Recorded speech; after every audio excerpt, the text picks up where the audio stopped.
Extrait du discours « La crise de l'homme » de 1946. C'est l'optimisme, ici, qui serait le scandale. Nous savons que ceux d'entre eux qui sont morts aujourd'hui étaient les meilleurs, puisqu'ils se sont désignés eux-mêmes.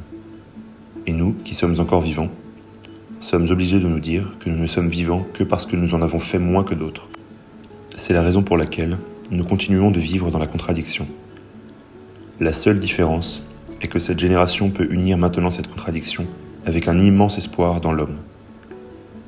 Puisque j'ai voulu vous informer d'un aspect de la sensibilité française, il suffira que vous n'oubliez pas ceci.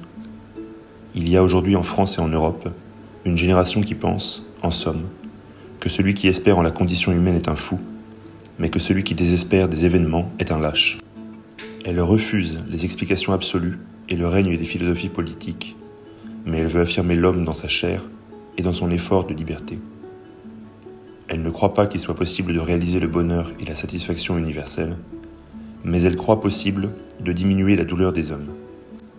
C'est parce que le monde est malheureux dans son essence que nous devons faire, pense-t-elle, quelque chose pour le bonheur.